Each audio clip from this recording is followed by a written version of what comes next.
Pensemos en esto un momento. Creemos que nuestro mundo es súper moderno, secular, científico, pero ¿y si les dijera que el sistema operativo que, digamos, corre en el fondo de nuestra cultura, ese que define cómo pensamos el éxito, la comunidad, la responsabilidad, fue escrito hace más de 1600 años por un filósofo del norte de África?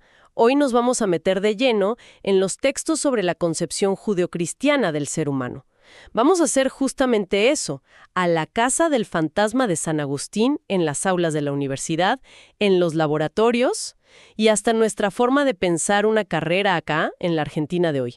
La misión es entender cómo esta tradición, seamos creyentes o no, nos sigue configurando. Es que ese es el punto central. No es una cuestión de fe, es una cuestión de cultura. Entender a San Agustín y la tradición que él representa es como entender la gramática oculta de nuestro pensamiento occidental. Muchas de nuestras ideas más arraigadas sobre la justicia, la dignidad de la persona, o sea, la idea misma de que la historia va hacia algún lado, son impensables sin este fundamento. Están, como se dice, en el agua que bebemos, aunque ya no veamos la fuente, ¿viste? Y para encontrar esa fuente, los materiales nos llevan a esta figura que es monumental. Agustín de Hipona. Vivió entre el 354 y el 430. Y me parece clave no pensarlo solo como el santo de las estampitas. Los textos lo presentan como el primer gran filósofo de Occidente.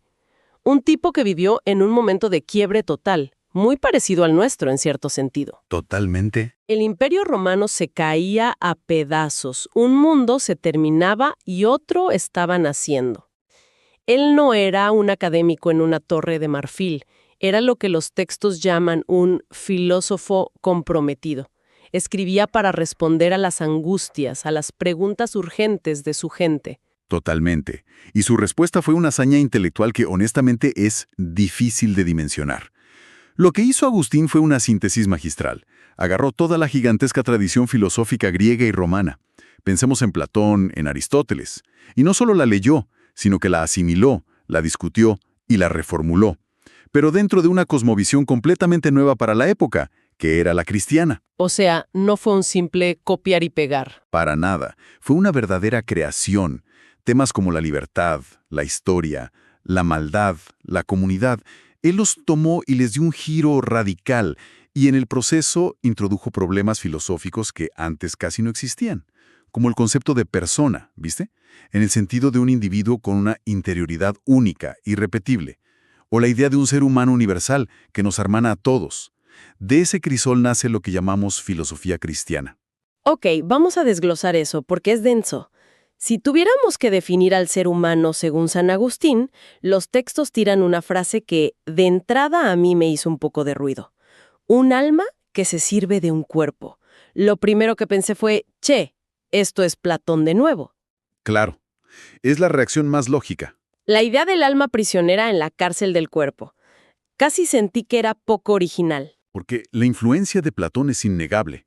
Pero la diferencia que marca a Agustín es un abismo, y es fundamental para todo lo que vino después. Para Platón, el cuerpo era un error, una tumba, algo de lo que el alma debía liberarse. Para Agustín no, aunque distingue claramente entre el alma, que es espiritual, inmortal, la sede de la razón y la voluntad, y el cuerpo, que es material y mortal. El ser humano es la unión íntima y sustancial de ambos. O sea, no sos un alma atrapada en un cuerpo. Exacto. Sos esa unidad compuesta. Y como los filósofos griegos, Agustín está de acuerdo en que el fin de la vida humana es la felicidad. La gran pregunta que lo desvelaba era, ¿dónde la encontramos? Y ahí es donde se separa de los griegos, claro. Aristóteles te diría que la felicidad, la eudaimonía, se alcanza con la virtud y la razón, viviendo una buena vida en la polis. Pero Agustín, después de buscar por todos lados en su juventud, llega a otra conclusión. La felicidad plena, la que no se agota, la que de verdad llena el corazón, solo se encuentra en Dios. Dice que el ser humano tiene una vocación sobrenatural. Somos, en el fondo, seres para Dios. Exactamente. Y esa búsqueda de Dios no es un viaje de ermitaño, no es un camino solitario. Al contrario, él insiste en que el ser humano es fundamentalmente social. Fuimos hechos para vivir en comunidad. Y de esta idea surge una de sus teorías más famosas, que es una herramienta increíble para interpretar la historia y la sociedad. La teoría de las dos ciudades. Que no son ciudades literales, no. No es Roma contra Jerusalén. Por lo que entendí de los textos, es más bien como dos mentalidades, dos formas de vivir que están en tensión. Precisamente. Son dos comunidades espirituales, dos amores que fundan dos maneras de estar en el mundo. Por un lado está la ciudad de Dios, formada por todos aquellos que orientan su vida según el Espíritu, movidos por el amor a Dios hasta el punto de despreciarse a sí mismos, en el sentido de su propio egoísmo. Y por otro, la ciudad terrena, la de aquellos que viven según las pasiones, la carne, movidos por el amor a sí mismos hasta el punto de despreciar a Dios. Y lo loco es que no están separadas. No, están mezcladas. Conviven en la misma sociedad, en la misma familia, incluso dentro de cada uno de nosotros. La historia humana para Agustín es el escenario de la lucha entre estos dos amores. O sea, la historia es una batalla entre dos lealtades. Y la paradoja que plantea Agustín es que buscando el amor propio de forma egoísta, nunca encontrás la felicidad. Es un callejón sin salida. La plenitud solo se logra cuando te entregas a algo más grande que vos mismo. Lo que nos lleva a su frase más famosa y probablemente la más malinterpretada. Ama y después haz lo que quieras, que no es una licencia para hacer cualquier cosa. Es todo lo contrario, me imagino. Es todo lo contrario. Significa que si tu amor está verdaderamente ordenado hacia el bien supremo, que para él es Dios, o para nosotros podría ser la comunidad, la vida, si tu brújula interior apunta en la dirección correcta, entonces tus acciones, tus deseos, todo fluye naturalmente hacia el bien. El amor auténtico no necesita un manual de reglas, te convierte en una persona que elige libremente lo correcto. Ok. Te sigo con la idea de que nuestro propósito es alinearnos con el bien. Pero acá es donde la cosa se complica. Y es una pregunta que me surgió con mucha fuerza leyendo los textos. Si un Dios bueno lo creó todo, ¿de dónde carajo sale el mal? O sea, el sufrimiento, la crueldad, las enfermedades. ¿Cómo resuelve Agustín ese problema que parece irresoluble? Es la pregunta del millón. Y Agustín luchó con ella toda su vida. Su respuesta es tajante y cambió la historia del pensamiento. El mal no es una cosa, no es una entidad creada por Dios. El mal es la ausencia de un bien debido. Es como la oscuridad, que no es algo en sí mismo, sino la ausencia de luz. Y el origen del mal moral, el que realmente le preocupa, es uno solo: el mal uso de la voluntad libre del hombre. La voluntad es un don bueno de Dios, es lo que nos permite elegir, amar. El problema no es la herramienta, es cómo la usamos. Claro. El mal entra en el mundo cuando el ser humano, pudiendo elegir el bien superior, elige un bien inferior. Se elige a sí mismo por encima del orden de las cosas. Entiendo la lógica, pero a ver si lo sigo bien. No es lo mismo que yo decida ser egoísta con un compañero de la facultad a que haya un terremoto que mate a miles de personas. Son dos cosas muy distintas. Agustín las mete en la misma bolsa. No, para nada. Esa es una distinción crucial que él establece. Diferencia a dos tipos de mal. Primero, el mal moral, que es el pecado. Este es el mal en sentido estricto, el único del que somos responsables. Y segundo, está el mal físico, o natural. Un tsunami, una enfermedad.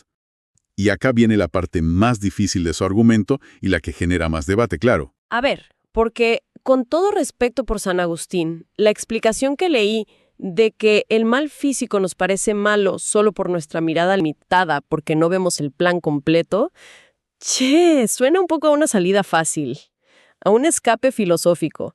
No te quejes del cáncer, es que no entendés el panorama completo. Se siente muy insatisfactorio. Por supuesto.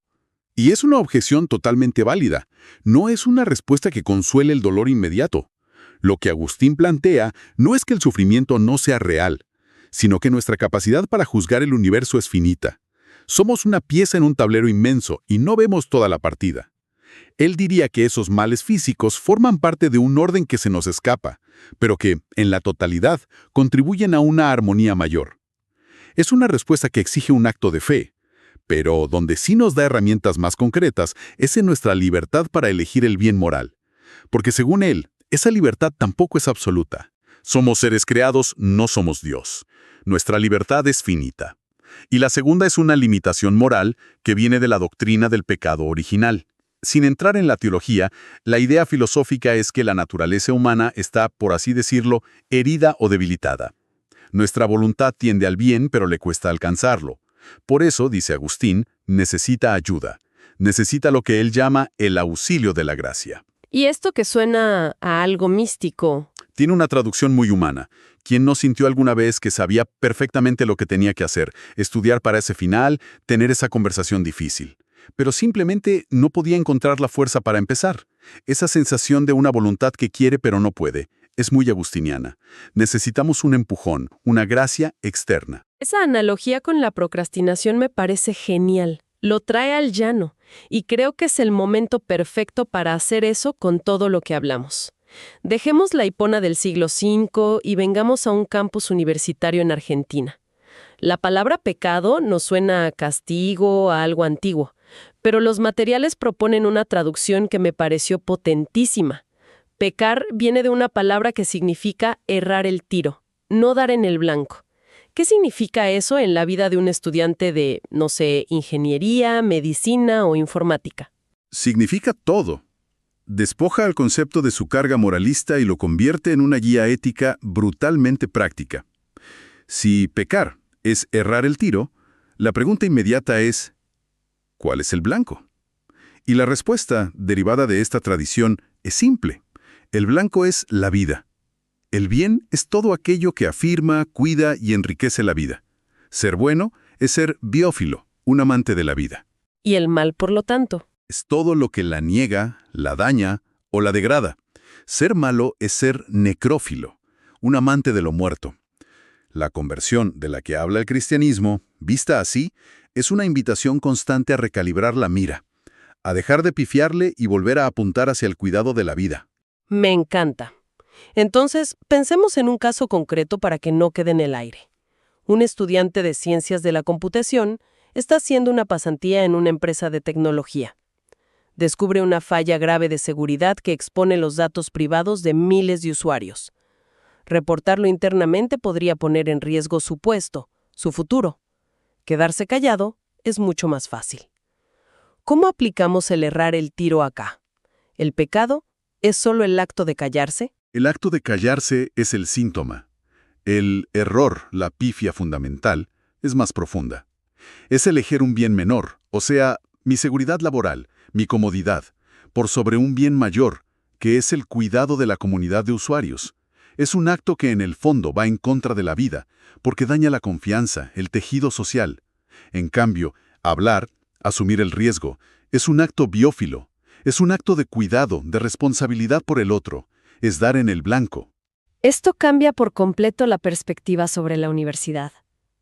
De repente, estudiar para un parcial no es solo para aprobar y ya. Podría decir, es mi carrera, me esfuerzo por mí. Pero desde esta óptica, ese esfuerzo tiene otra dimensión. Estudiar con responsabilidad, no hacer trampa, ayudar a un compañero, no son solo actos morales aislados. Son la forma en que uno entrena la puntería. Es exactamente eso. Es forjarse como un profesional que en el futuro, cuando enfrente decisiones difíciles, tenga el hábito de apuntar bien. Y esto nos conecta con la idea de trabajar para la gloria de Dios. Uno puede ser un científico agnóstico en un laboratorio, desarrollando una vacuna, o un ingeniero calculando la estructura de un puente. Si su trabajo está hecho con excelencia, con honestidad, con el objetivo de mejorar la vida de la gente, en el lenguaje de Agustín, esa persona está trabajando para la gloria de Dios, lo sepa o no. O sea que la gloria de Dios, traducida a un lenguaje secular y profesional, es el bienestar de la comunidad, es entender que no somos átomos aislados. Sin duda, somos seres para la comunidad. La iglesia para Agustín, en su sentido más profundo, no es el edificio de la esquina. Es la comunidad de personas que intentan, a pesar de sus errores, construir la ciudad de Dios en la tierra. Es la asamblea de los que se comprometen con el cuidado de la vida. Entonces, si aplicamos esto a la vida universitaria, los pecados o los errores de puntería serían evidentes. Hacer trampa es construir un profesional fraudulento que va a dañar a la sociedad. El individualismo extremo de no compartir conocimiento va en contra de la idea de comunidad. No estudiar con responsabilidad es fallarle a la sociedad que está invirtiendo en tu formación. Ese es el núcleo de todo. La visión de San Agustín nos interpela hoy, en el siglo XXI, a ser responsables, a ser excelentes en nuestro trabajo y a entender que lo que hacemos tiene una dimensión trascendente que es el bien común. Es un llamado a que nuestra profesión se convierta en una vocación de servicio, y esa idea es un pilar de nuestra cultura occidental, nos guste o no, y tiene una potencia transformadora increíble. Lo que nos deja entonces con una reflexión final para seguir masticando. Más allá de si nos identificamos como creyentes, agnósticos o ateos, la pregunta es, ¿hasta qué punto este sistema operativo agustiniano, la idea de una responsabilidad comunitaria, el bien como el cuidado de la vida, el error como un desvío de ese camino, ya está funcionando dentro nuestro, moldeando nuestras costumbres y, sobre todo, nuestras aspiraciones más profundas como los profesionales y científicos que queremos llegar a ser?